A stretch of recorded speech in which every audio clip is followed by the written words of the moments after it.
నమస్తే. ప్రస్తుతం మనతో పాటు ప్రముఖ ఆధ్యాత్మికవేత్త, ఆస్ట్రాలజర్ బ్రహ్మశ్రీ శ్రీనివాసుల అనంతరామ శర్మ గారు మనతో ఉన్నారు. గురుగారితో మాట్లాడేద్దాం. గురుగారు నమస్కారం. నమస్కారం అండి. సింహార్పణ. గురుగారు, మే నెలలో వృషభ రాశి వారి పరిస్థితి ఎలా ఉండబోతుంది? గురుగ్రహ సంచారం కూడా ఈ నెల జరుగుతుంది. మరి వీళ్ళకి మంచి ఉంటుందా, చెడు ఉంటుందా? ఎలాంటి జాగ్రత్తలు తీసుకోవాలి గురుగారు ఓవరాల్గా? వృషభ రాశి వారికి ఈ మే నెలలో గురుగ్రహం అనుకూలించదు. సంచారం చేస్తున్నాడు. గురువు దేవతల గురువు అయినప్పటికీ ఆయన వీళ్ళకు చక్కటి ఫలితాలను ఇస్తాడు అనేది పెద్దగా కనపడదు. కొంత మాత్రమే వీళ్ళకి సహాయం చేస్తూ ఉంటాడు, మిగతా కొంత మాత్రం ఆయన కూడా చేతులు ఎత్తేస్తాడు. ఆ విధమైన పరిస్థితి వీరికి కనపడుతుంది. ఒకటి, వీరికి అకాల భోజనం ఒకటి చేస్తూ ఉంటాడు. ప్రతి వారితో విరోధాలు ఎక్కువగా పెట్టుకుంటాడు. ఏది మాట్లాడినా ఆలోచన శక్తి ఉండదు వీళ్ళకి. ఇప్పుడు ఎదుటివాడు మంచి చెప్తున్నాడా, చెడు చెప్తున్నాడా, ఈ ఆలోచన శక్తి ఉండదు. దానికి ఇంకా ఎగ్జాంపుల్గా ఎట్లా చెప్పాలి అంటే, మన ఇద్దరం బండి మీద పోతున్నాం, నువ్వు స్టాండ్ తీయలేదు, సార్ స్టాండ్ చూసుకోండి అని స్టాండ్ తీయలేస్తారంటే చెప్పేది మీ మంచికే, అయినా వినరు. నువ్వు నాకు చెప్పేటోడుగా, ఈ టైపు ఆలోచన వచ్చి కలహాలు, అలా ఉండే పరిస్థితి వీళ్ళకి.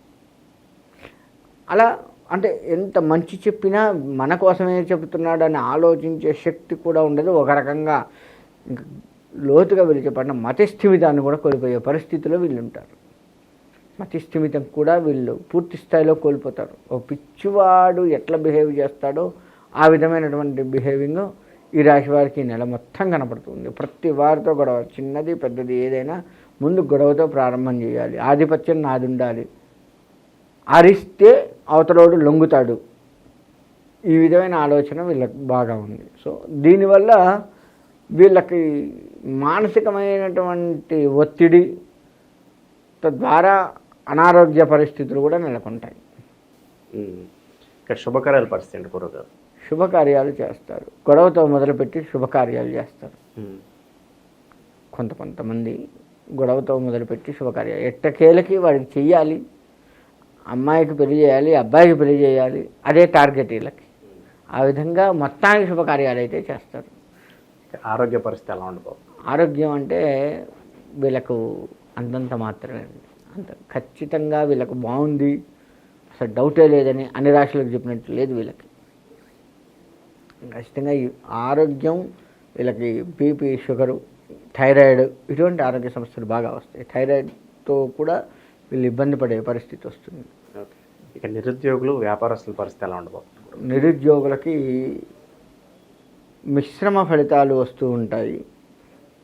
నిరుద్యోగులు కాస్త అంటే గ్రహ సంచారం కొంతవరకు నిరుద్యోగులకు అనుకూలంగా ఉందనే చెప్పవచ్చు. ఏదో ఒక ఉద్యోగం చేద్దాం, ఏదో ఒక రకంగా డబ్బులు సంపాదిద్దాము అని సంపాదిస్తారు. కాబట్టి నిరుద్యోగులు కొంత ఆశాజనకంగా కనపడుతూ ఉంది. విద్యార్థులు మాత్రం ప్రతిదీ కోపంతో చదవడం, కోపంతో ఎగ్జామ్స్ రాయడం, కోపంతో స్కూల్కి వెళ్ళడం, కోపంతో కాలేజీలకు వెళ్ళడం, ఇలా కనపడుతుంది. ఏదన్నా ఈ యొక్క విద్యార్థులు మొట్టమొదట కోపాన్ని తగ్గించుకొని ప్రశాంతమైన జీవితాన్ని ఈ నెల అలవర్చుకుంటే బాగుంటుంది. ఎలాంటి వ్యాపారాలు బాగా కలిసి వస్తాయి అంటారు? పార్ట్నర్షిప్ బిజినెస్లో మరి ఏమన్నా సూచిస్తున్నాయి వాళ్ళకి? ఈ పార్ట్నర్షిప్ అంటే బాగుంటుంది. ఆదాయానికి లోటు ఉండదు వీళ్ళకి. ఈ రాశివారు మొత్తానికి ఆదాయానికి లోటు ఉండదు.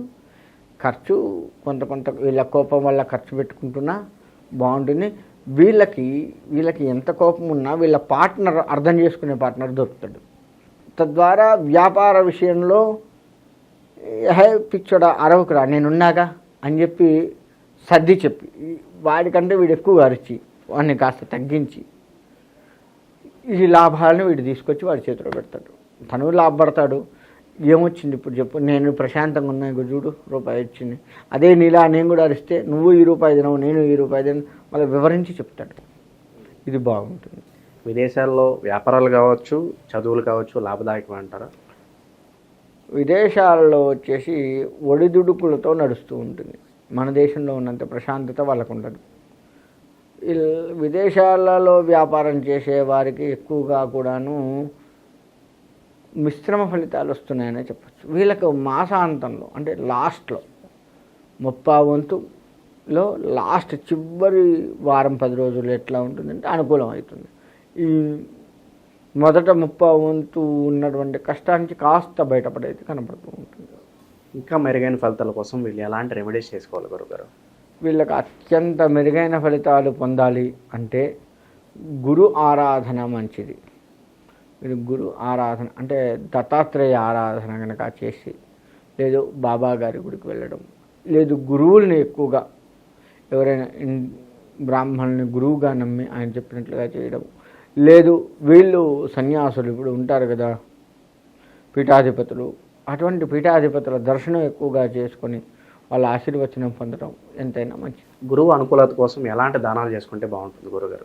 గురువు అనుకూలత కోసం వస్త్రదానాలు ఎక్కువగా చేయాలండి. గురువుకు సంబంధించిన ధాన్యం దానం చేస్తూ వస్త్రదానం మీరు చేయాలి. చేస్తూ ఉంటే ఇంకా మంచిగా ఉంటుంది. మనకి మే నెల అంటేనే వైశాఖ మాసంతో కూడుకొని వస్తుంది. వైశాఖ మాసంలో నారసింహస్వామి వారి ఆరాధన ప్రాముఖ్యత వహించి ఉంది. కాబట్టి అన్ని రాశుల వారు కూడాను ఈ మే నెలలో విష్ణుమూర్తి ఆరాధన, మనకి శత్రు సంహరణ బాగా కావాలి, దానికోసం నారసింహస్వామి ఆరాధన చేస్తూనే విష్ణువుకు సంబంధించి ఈ నెల మొత్తం కూడా ఆరాధన బాగా చేసినట్లయితే మంచి ఫలితాన్ని ఇస్తూ ఉంటుంది. అంతేకాకుండా మే నెలలో చేయాల్సిన దానాలు అంటే వైశాఖ మాసంలో మన శాస్త్రం కొన్ని దానాలు చేయమని చెప్పింది. అంటే వస్త్రదానము, నీటి దానము, నీళ్లు కూడా వైశాఖ మాసంలో దాహార్తి తీరుస్తూ ఉంటాయి కాబట్టి అటువంటి దానము, అంతేకాకుండా ఛత్రదానము, చెప్పులు దానము, ఇటువంటివన్నీ కూడా పాదుక దానం అంటారు. ఇటువంటి దానాలు కొన్ని చెప్పబడి ఉన్నాయి.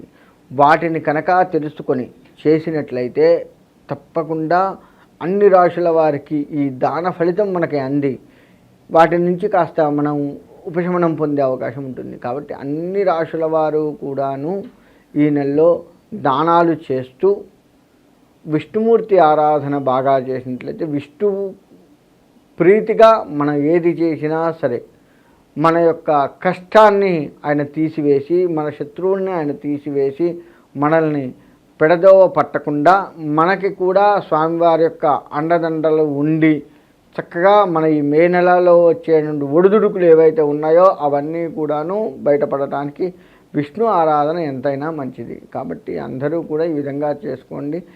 మీ జాతక ఫలితాలను పట్టి మనం ఇప్పటివరకు చెప్పుకున్నాం కదా, దాంట్లో మన జన్మకుండలు ఎలా ఉంది ఏంటి చూసి దానికి ఏమైనా పరిహారాలు అంటే మీ దగ్గరలో ఉన్నటువంటి వేద పండితులను ఎవరినైనా సంప్రదించినా, లేదు మమ్మల్ని సంప్రదించినా సరే దానికి చక్కటి పరిష్కారాలు చూసి పరిష్కారం చేసి మీకు మంచి ఫలితాన్ని అందివచ్చు. కాబట్టి ఆ విధంగా చేసుకొని అందరూ కూడా శుభంగా చక్కగా ఉండాలని కోరుకుంటున్నాను.